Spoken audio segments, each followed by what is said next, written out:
말씀 시간입니다. 오늘도 예배를 통해서 여러분의 삶의 회복과 하나님이 주시는 힘을 얻는 시간, 그래서 승리하고 하나님의 기쁨이 되는 하루가 되기를 축복합니다. 하나님, 오늘 이 시간도 말씀으로 주의 뜻을 구하고 또 하나님의 주시는 새로운 힘과 소망을 얻기를 소원합니다. 오늘 하루도 승리하여서 하나님의 기쁨이 되게 하여 주옵소서. 예수님 이름으로 기도드리옵나이다. 아멘. 오늘 말씀은 사무엘상 23장 1절부터 5절까지 있는 말씀입니다. 사무엘상 23장 1절부터 5절까지 있는 말씀입니다. 사람들이 다윗에게 전하여 이르되, 보소서, 블레셋 사람이 그 일날을 쳐서 그 타작마당을 탈취하더이다 하니, 이에 다윗이 여호와께 묻자와 이르되, 내가 가서 이 블레셋 사람들을 치리이까? 여호와께서 다윗에게 이르시되, 가서 블레셋 사람들을 치고 그 일날을 구원하라 하시니, 다윗의 사람들이 그에게 이르되, 보소서, 우리가 유다에 있기도 두렵거든 하물며 그 일날에 가서 블레셋 사람들의 군대를 치는 일이리까 한지라. 다윗이 여호와께 다시 묻자온데 여호와께서 대답하여 이르시되, 일어나 그 일나로 내려가라. 내가 블레셋 사람들을 내 손에 넘기리라 하신지라. 다윗과 그의 사람들이 그 일나로 가서 블레셋 사람들과 싸워 그들을 크게 쳐서 죽이고 그들의 가축을 끌어오니라. 다윗이 이와 같이 그 일나 주민을 구원하니라. 오늘 본문의 말씀을 가지고 묻고 순종하는 다윗이라는 제목으로 은혜를 나누기를 원합니다. 이 앞장에 22장에 있었던 일은 노업 제사장이 아히멜렉이 다윗을 도와서 다윗에게 칼과 떡을 주었다라고 하는 도에게 말을 듣고 분노해서 그 멜렉만 죽인 것이 아니라 그 같이 있던 제사장 85명을 다 죽여버립니다. 하나님의 제사장, 여호와의 제사장을 다 죽인다는 것은 하나님에 대한 두려움이 다 사라져 버렸다는 것이겠지요. 거의 사울에게는 악한 영에 지배되어서 이제 광기가 서려 있는 그런 모습이지요. 그뿐만 아니라 그 지역에 있는 마을에 가서 남녀노소를 불문하고 다 죽이고 가축과 짐승까지 다 죽였더라고 말하고 있습니다. 이런 상황에 다윗은 아둘람 동굴에 또 다시 돌아와서 모압으로 갔다가 다시 헤레 숲으로 가 이렇게 숨어 있는 그런 상황이었습니다. 자기 그 처가 너무나 안정적이지 않은 그런 상황이고, 사울은 미친 듯이 광기스레어서 자기를 죽이려고 하는 이런 위험한 상황이었죠. 그때 거기에서 얼마 떨어지지 않은 그일라라고 하는 마을에 이제 가을이 되어서 추수할 때가 되었는데, 블레셋에 와서 추수할 곡물을 다 노랗게 가려고 하는 것입니다. 1년 동안 지었던 모든 농사를 다 빼앗기면 이제 그 사람들은 그저 1년 내에 백성들이 다 굶어 죽을 수밖에 없는 그런 상황이지요. 이런 안타까운 상황을 보고 다윗은 고민에 빠집니다. 내 자신을 돌아보아야 할 내 자신과 나를 따르는 무리의 안전을 보호하며 이 광기 어린 사울의 공격 속에서 버텨나가야 할 것인지, 아니면 가서 고난당하는 백성을 구원할 것인지 갈등 가운데 있게 되지요. 이럴 때 다윗은 하나님 앞에 물어보게 됩니다. 하나님, 그 일날을 가서 도울까요? 하나님이 도우라고 합니다. 그러나 백성들은, 하나님께 묻지 않는 백성들은 어떻게 그럴 수가 있습니까? 우리 지금 신분이 노출되면, 위치가 발각이 되면 우리는 다 죽은 목숨인데 우리 목숨을 담보하고 다른 사람을 도와야 됩니까? 절대 갈 수 없습니다. 다시 다윗이 하나님 앞에 묻지요. 하나님, 이런 백성들의 반응이 있지만 어떻게 해야 될까요?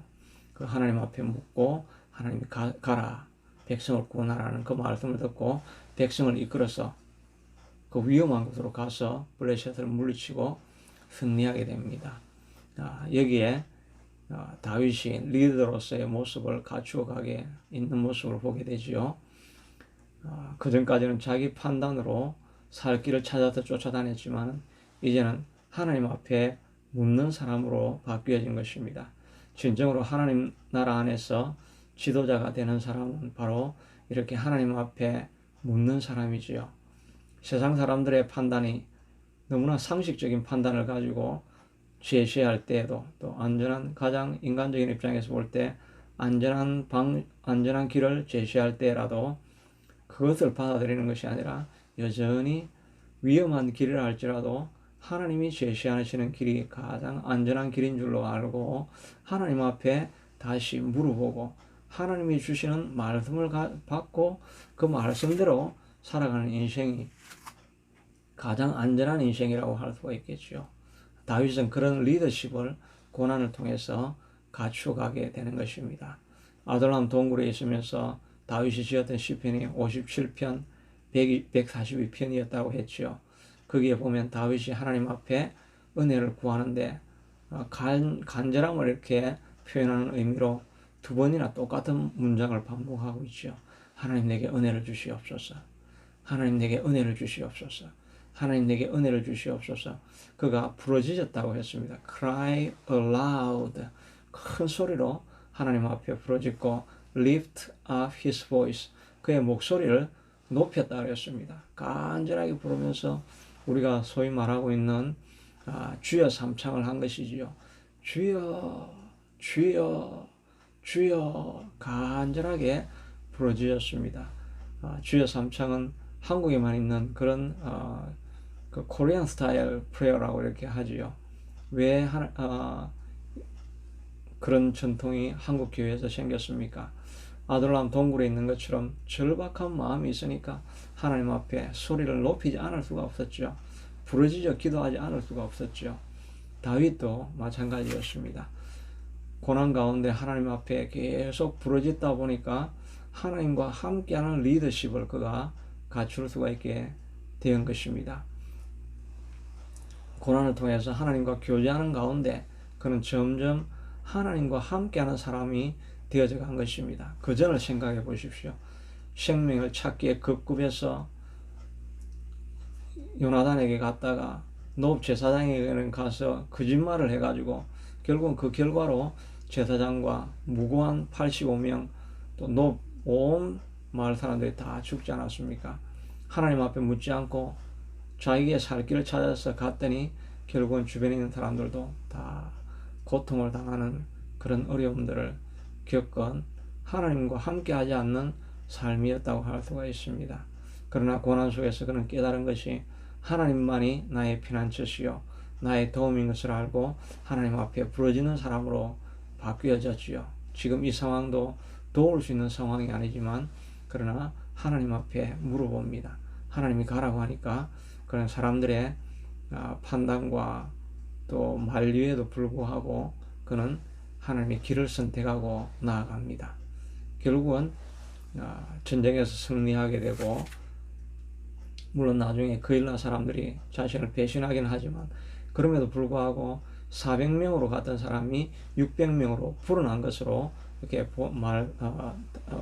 내려가면 기록해 놓고 있습니다. 그일라 사람들 가운데 다윗이 하나님의 사람인 것을 알고 다윗의 편을 들려고 몰려온 사람들이 200명이 더 늘어나게 된 것이지요. 고난 속에서 또 우리가 인생을 살아가면서 점점 성공하는 인생, 성숙한 인생이 된다는 것은 이와 같이 하나님께 묻지 아니하고 자기 스스로 살 길을 찾던 사람에서 무슨 일이든지 하나님께 묻고 하나님과 대화하고 또 하나님께서 말씀하시는 것이면 무엇이든지 사람들의 많은 반대가 있음에도 불구하고 하나님이 원하시는 것이면 나는 순종하고 그 길을 갑니다. 진정한 영적인 리더십을 갖추는 사람으로 자라가는 것, 이것이 우리가 이 땅을 살아가면서 성공적인 인생이고 성숙한 인생이 되는 길이라고 할 수가 있습니다.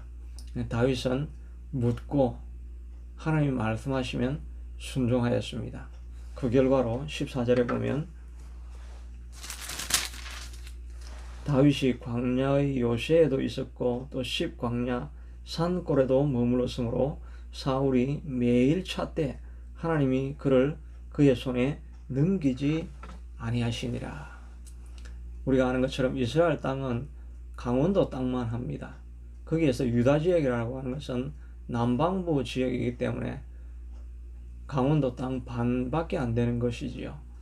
그곳에서 왕이 전투 요원들, 그 특별 이제 왕을 호위하는 사람들, 이 전문적인 이런 훈련된 사람들을 데리고 찾아다닌다고 하는데 오늘 보니까 매일매일 찾아다닌 사울이 다윗이 십광야 산골에 있었으니까 위치도 어딘지 압니다. 그러면 전투 전문 군사들이 와서 찾아다녔다고 한다면 이거 뭐 발각되지 않을 수가 없는 것입니다. 600명이 그 꼴짜기 하나에 숨어 있는데 왜 어떻게 못 찾을 수가 있겠습니까? 그럼에도 불구하고 하나님이 보호하시고 하나님이 지켜주시니까 결코 사울이 그를 공격하고 이기지 못하고 잡지 못하는 길을 열은 것입니다. 가장 불안하고 자신을 죽이는 길과 같은 그일라를 구하는 길을 들었었지만 그러나 하나님이 보호하시겠다라고 결단하니까 결코 망하지 않는 인생이 다윗의 인생이 된 것입니다. 가장 안전한 길은 하나님께 피하는 것입니다. 아무리 위험한 길이라 할지라도 같이 보인다 할지라도 하나님이 가라고 하는 길을 가는 것이 가장 안전한 길인 것을 우리가 알 수가 있습니다. 사울은 오늘날 우리 영적인 싸움으로 비견하다면 사단과 같은 존재라고 할 수 있겠지요. 사단은 쉬지 않고 매일매일 우리가 낙심하는 자리, 넘어질 만한 자리를 찾고 우리를 넘어뜨리려고 매일매일 구하고 있습니다. 그러나 하나님이 그를 그의 손에 넘기지 아니하시니라. 우리가 하나님의 길을 쫓아가고 있으면 하나님이 우리를 결코 사단의 손에 넘어지지 않게 되도록 보호해 주시게 될 것입니다. 하나님이 여러분을 향해서 말씀하시는 것이 무엇입니까? 우리가 도와야 될 그 일라가 어디입니까? 이것을 생각할 때마다 하나님이 말씀하시면 그대로 순종하겠습니다. 그 길을 따라갈 때 최선의 길을 우리가 걸어가게 되는 것입니다. 여러분 안전히 살기 위해서 아침에 일찍 일어나고 저녁에 늦게 누우며 여러분 수고의 떡을 먹고 수고하는 삶을 살아가는 줄로 알고 있습니다. 그 모든 것이 안전하고 평안한 삶을 위해서 수고하는 것이 아니겠습니까? 그러나 하나님이 돕지 아니하시겠다고 하시면 어떤 성도 세워질 수가 없고 파수꾼이 성을 파수한다 할지라도 성을 파수할 수가 없고 집을 지은다 할지라도 하나님께서 허락하지 아니하시면 집은 세워지지 않는 것입니다. 내 살 길을 내가 수고하고 땀 흘려 안전을 확보하려고 하기 전에 하나님께 내 인생을 맡겨드리고 하나님이 내 인생을 안전하게 거하게 만들고 통치하시게 만드실 때 가장 안전한 길을 우리가 걸어가게 되는 것입니다. 이 축복이 저와 여러분에게 되기를 부탁합니다. 기도하고 하나님 앞에 묻고 순종하는 인생이 되어서 하나님을 기뻐지게 하는 인생, 승리하는 인생이 되기를 축복합니다. 자비하신 아버지 하나님, 가장 안전한 길은 우리의 수고와 땀 흘림으로 세워지는 것이 아니라 하나님의 보호하심으로만 세워집니다. 하나님과 교제하고 하나님의 음성을 듣기를 갈망하고 하나님께서 말씀하시면 무엇이든지 순종하기로 결정하고 나아갈 때 그 인생이 복된 인생이 될 것입니다. 그런 인생을 살아가는 우리가 되게 하여 주셔서 승리하게 하시고 하나님의 기쁨이 되는 우리가 되게 하여 주옵소서. 예수님 이름으로 기도드리옵나이다. 아멘. 말씀을 생각하시면서 3, 4분 정도 기도하겠습니다.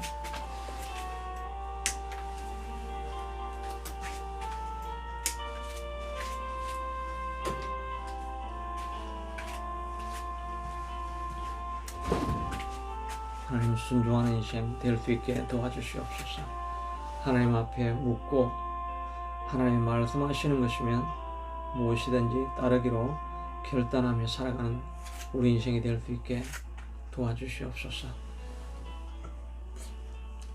하나님 말씀하시면 그 말씀을 순종하고 살아가는 우리 인생이 되도록 주님 축복하여 주시옵소서.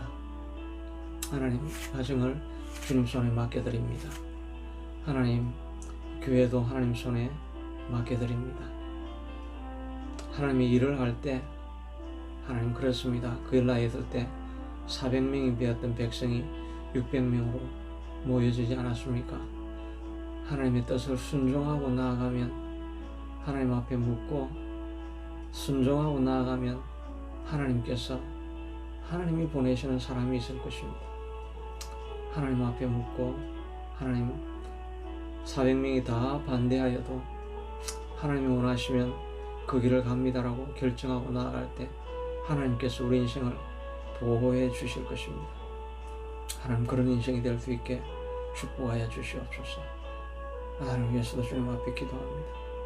아들을 축복하여 주옵소서. 하나님 친구들을 위해서도 기도합니다. 이런 모든 하나님 청년 하나님의 주님 말씀으로 교육하여서 하나님의 백성 하나님의 사람이 될 수 있게 하도록 하나님 도와주시옵소서. 믿음의 일꾼으로 하나님의 저를 삼아 주시옵소서. 하나님 그 영혼을 기억하여 주시옵소서. 아들의 영혼을 기억하여 주셔서 회복하고 돌이키고 나올 수 있게 하도록 주님 도와주옵소서.